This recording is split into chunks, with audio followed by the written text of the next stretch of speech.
Alright, today what I have for us, I have purchased a complete set of Fallen Empires cards. They are Magic the Gathering. These, I believe, were printed in 1994. I was much more happy with this purchase of a complete set than the last one. The cards still are not all in great shape, but most of them are. But the gentleman that I bought them from at least took the time to keep his cards this time in sleeves. There's still a few that have definitely been loved.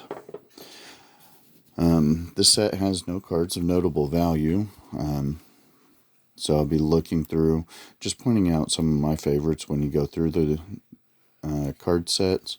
I'm not really a fan of the white cards, so yeah, I'm not going to really show you much in there. The blue, there are a lot of merfolk in this deck, so anyone who's looking for merfolk, evidently Fallen Empires is a place to go to get some. Also the Tidal Flats cards, which there's a lot of the common cards in this set. They have multiple different artworks, but they all read the same.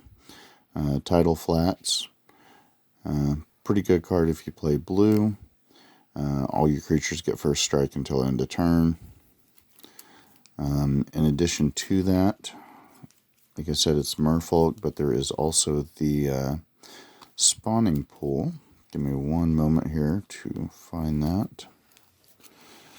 Sacrifice blue creature to get X Camarade tokens into play, where X is the number, where X is the casting cost of the sacrificed creature. And they become 1/1 blue creatures. So there's that. There's also the deep spawn. Other than that, I don't remember any notable blue cards in the set. We have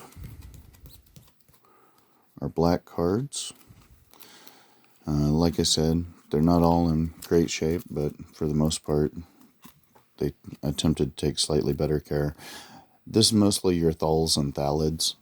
Trying to remember if there's anything amazing in the blacks that I remember. And I don't see anything that's jumping out at me.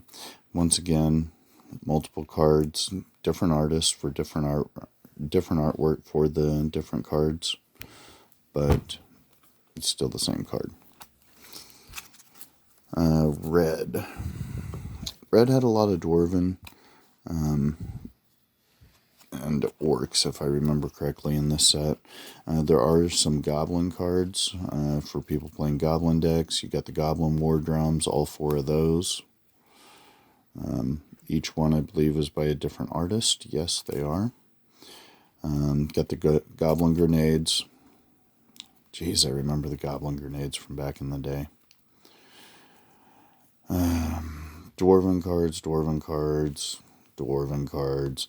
The Goblin Kites. I never had this card when I was playing, but it is actually pretty nifty. Target creature you control, which cannot have a toughness greater than 2, gain flying. So that could be helpful.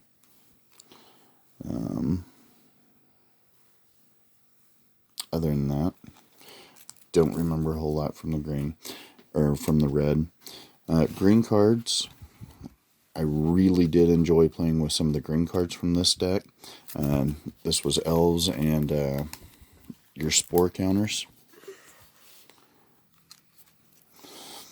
The Elvish Farmer, remove 3 Spore counters, put a 1/1 green creature.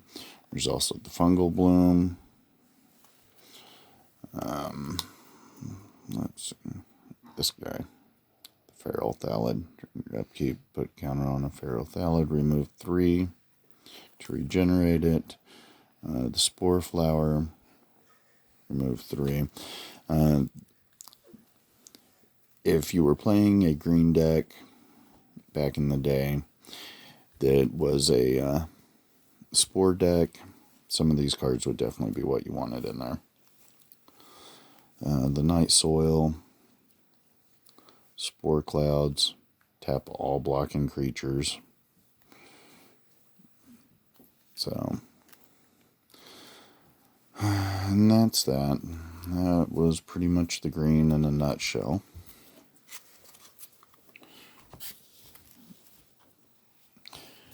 The artifacts. There's a couple memorable ones in here. The Conkhorn, Delif's Cube.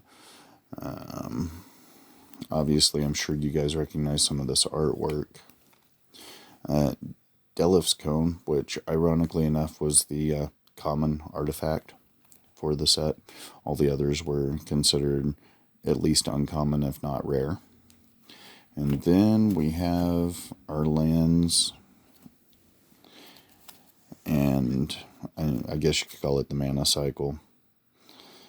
There's one of these for each one. Remove any number of storage counters from whichever necessary card.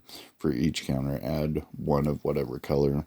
There's a red, a black, the green, the white, and the colorless, and of course the blue. Then you also had the more common ones, the Dwarven Runes. I'm sure we all remember that. The Ebon Stronghold, Havenwood Battleground. Then we had the runes of Trokar and the Temple. So, don't forget to hit subscribe. Thank you for joining me today, and have a good day.